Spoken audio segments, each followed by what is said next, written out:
नमस्कार।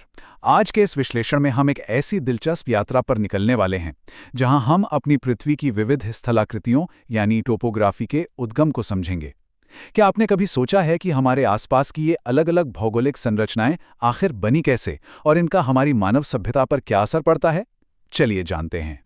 तो फटाफट देखते हैं कि आज हम इस सफर में क्या क्या कवर करेंगे। हमारी चर्चा के मुख्य बिंदु होंगे हमारी बेचैन पृथ्वी, विशाल पर्वत, ऊंचे पत्थर, उपजाऊ मैदान और आखिर में मनुष्य और भूमि।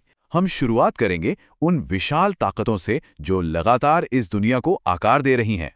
तो चलिए शुरू करते हैं अपने पहले हिस्से से, आवर रेस्टलेस अर्थ, यानी हमारी बेचैन पृथ्वी और उसकी अदृश्य शक्तियां।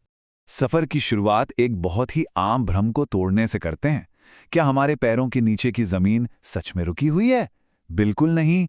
ये एक बेहद ही रोचक सच्चाई है कि हमारी पृथ्वी लगातार घूम रही है, हिल रही है और अपनी शक्ल को लगातार बदल रही है। ये सब उन ताकतवर अदृश्य शक्तियों की वजह से होता है जिनके बारे में हम अक्सर सोचते भी नहीं हैं। दरअसल ये पूरा खेल दो मुख्य प्रक्रियाओं का है। एक तरफ है इंटरनल प्रोसेसेस, यानी जमीन के अंदर की हलचल, जिसमें टेक्टोनिक एक्टिविटी क्रस्ट को अंदर से ऊपर उठाती है या नीचे धंसाती है। और दूसरी तरफ है एक्सटर्नल प्रोसेसेस, हवा, पानी और बर्फ जैसे नेचुरल एलिमेंट्स लगातार इस जमीन को घिसकर एक नया आकार देते रहते हैं। और हाँ, इस प्रक्रिया में लग जाते हैं लाखों साल। अब आते हैं दूसरे हिस्से पर, द माइटी माउंटेन्स, यानी बादलों को छूते हमारे विशाल पर्वत। यहाँ एक मजेदार बात समझनी जरूरी है। हर छोटी पहाड़ी माउंटेन नहीं होती। पहाड़ कहलाने के लिए आमतौर पर इनकी ऊंचाई कम से कम 600 मीटर्स होनी चाहिए। ये ऐसी विशाल संरचनाएं हैं जो सीधे बादलों से बातें करती हैं और अक्सर इनमें हमेशा के लिए जमी हुई बर्फ की नदियां होती हैं, जिन्हें हम ग्लेशियर्स कहते हैं। आप जरा एक आम से कागज के टुकड़े को फोल्ड करने के बारे में सोचिए। जब आप किसी कागज को दोनों तरफ से दबाते हैं तो बीच का हिस्सा ऊपर उठ जाता है ना? ठीक वैसे ही जब जमीन के नीचे दो टेक्टोनिक प्लेट्स आपस में जोर से टकराती हैं तो हिमालय और एल्प्स जैसे यंग और रगेड फोल्ड माउंटेन्स ऊपर की तरफ ढकेल दिए जाते हैं। है ना कमाल की बात? लेकिन हर पहाड़ टकराव से नहीं बनता। इसके ठीक विपरीत कभी कभी जमीन के बहुत बड़े हिस्से टूट जाते हैं और वर्टिकली खिसक जाते हैं। इन्हें हम ब्लॉक माउंटेन्स कहते हैं। जो हिस्सा ऊपर की तरफ उठता है उसे टेक्निकल भाषा में होर्स्ट कहते हैं और जो नीचे धंस जाता है उसे ग्रैबन। यूरोप की खूबसूरत राइन वैली बिल्कुल इसी तरह बनी है। और हाँ, पहाड़ों के बनने की कहानी यहीं खत्म नहीं होती। जमीन के अंदर उबलता हुआ लावा जब बाहर आता है तो वो वोल्केनिक माउंटेन्स बनाता है, जैसे अफ्रीका का माउंट किलिमांजारो। लेकिन सबसे हैरानकुन सच्चाई तो ये है कि प्रशांत महासागर की गहराइयों में एक विशाल ज्वालामुखी पहाड़ छुपा है, माउना केआ। इसकी ऊंचाई 10,000 मीटर से भी ज्यादा है, यानी अगर इसे बेस से नापा जाए तो ये माउंट एवरेस्ट से भी लंबा है। अब आप सोच रहे होंगे कि इन पहाड़ों का हमारे लिए क्या फायदा है? देखिए, पहाड़ों पर मौसम कठिन जरूर होता है, पर ये हमारे जिंदा रहने के लिए बेहद जरूरी हैं। ये ताज़े पानी के विशाल भंडार हैं। इनसे निकलने वाली नदियों से हम हाइड्रो इलेक्ट्रिसिटी बनाते हैं और टूरिज्म, स्कीइंग, पैराग्लाइडिंग से लेकर फ्लोरा और फौना तक, इन सब का तो ये एक अनमोल खजाना है ही। चलिए अब तीसरे भाग की तरफ बढ़ते हैं, रिच एंड एलिवेटेड प्लेटोज, जिन्हें हम टेबल लैंड्स भी कहते हैं। इन नुकीली चोटियों से थोड़ा नीचे आते हैं। पहाड़ों और पत्थरों यानी प्लेटोज के बीच का अंतर बहुत क्लियर है। पहाड़ों को आप शार्प कोन्स की तरह सोच सकते हैं, जबकि प्लेटोज ऊपर उठे हुए एकदम सपाट टेबल की तरह होते हैं।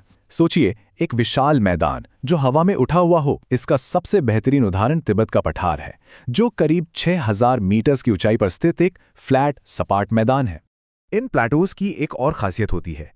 जब नदियां इन ऊंचे टेबल जैसे पत्थरों के खड़े किनारों से अचानक नीचे गिरती हैं तो बेहद आकर्षक और शक्तिशाली झरने बनते हैं। कर्नाटक का मशहूर और खूबसूरत जोग फॉल्स इसका एक परफेक्ट उदाहरण है। लेकिन इनकी असली कीमत इनकी खूबसूरती में नहीं, बल्कि जमीन के नीचे छुपे खजाने में है। ये पथरीले इलाके दुनिया की अर्थव्यवस्था के असली पावर हाउसेज हैं। क्यों? क्योंकि इनके नीचे खनिजों और उपजाऊ मिट्टी के अंबार मौजूद हैं। चाहे वो अफ्रीका में सोने और हीरे की खदानें हों, हमारे इंडिया के छोटा नागपुर प्लाटो में कोयले और आयरन के रिजर्व्स हों, या फिर लावा प्लाटोज की वो बेहतरीन उपजाऊ काली मिट्टी, ये सब इकॉनमी को चलाने के लिए जरूरी हैं। अब आते हैं इस विश्लेषण के चौथे हिस्से पर, द फर्टाइल प्लेन्स, यानी वो उपजाऊ मैदान जो मानव सभ्यता के असली पालने रहे हैं। पत्थरों से और नीचे आकर हम उन फ्लैट विशाल क्षेत्रों तक पहुंचते हैं जहां इंसानी सभ्यता आकर फली फूली। पर ये बने कैसे? एक तरह से देखा जाए तो नदियां किसी जायंट कन्वेयर बेल्ट की तरह काम करती हैं। वो पहाड़ों से बड़ी तेजी से नीचे आती हैं, रास्ते में पत्थरों को घिसती हैं और उस रिच सिल्ट यानी उपजाऊ मलबे को अपने किनारों पर जमा करती जाती हैं।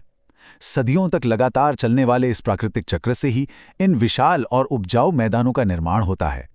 इन मैदानों की सबसे बड़ी खासियत ही इनका सपाट होना है। दरअसल इनकी ऊंचाई समुद्र तल यानी मीन सी लेवल से आमतौर पर कभी भी 200 मीटर से ज्यादा नहीं होती। ये लगभग बिल्कुल फ्लैट लैंड होते हैं। अब क्योंकि ये बिल्कुल सपाट हैं, इसलिए यहाँ घर, सड़कें और शहर बसाना बेहद आसान हो जाता है। और इनकी एलुवियल मिट्टी खेती के लिए तो जैसे वरदान ही है। यही वजह है कि गंगा, ब्रह्मपुत्र और यांगत्से जैसी नदियों से बने ये प्लेन्स दुनिया के सबसे घनी आबादी वाले क्षेत्र बन गए। इंसान को चैन से रहने के लिए इससे बेहतर जगह और क्या ही मिल सकती थी। तो चलिए अपने सफर के आखिरी और 5वें पड़ाव पर चलते हैं, humans and the land finding balance. अब वक्त है आईना देखने का। हम इंसान इन अलग अलग भौगोलिक क्षेत्रों के साथ आखिर किस तरह पेश आते हैं? पहाड़ों में जीवन बिताना बेहद कठिनाई भरा होता है। वहां लगातार नेचर के साथ कॉम्प्रोमाइज करके और खुद को ढाल कर रहना पड़ता है। वहीं दूसरी तरफ प्लेन्स में जिंदगी थोड़ी आसान होती है, जो बड़े बड़े शहरों और समुदायों को आसानी से चारों तरफ फैलने का मौका देती है। लेकिन यहाँ हमारे सामने एक बहुत बड़ा सवाल खड़ा होता है। हमने अपने फायदे के लिए इन उपजाऊ जमीनों पर इमारतें बना दी हैं, नदियाँ प्रदूषित कर दी हैं।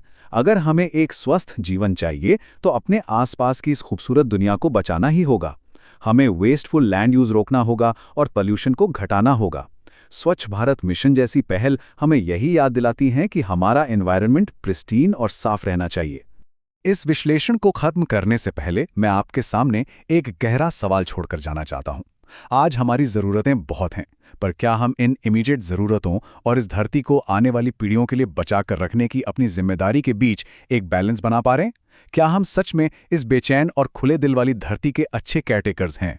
इस पर ज़रूर सोचिए और अगली बार जब आप अपने आसपास की ज़मीन को देखें तो इन लैंडफॉर्म्स की इस लंबी कहानी को ज़रूर याद कीजिएगा।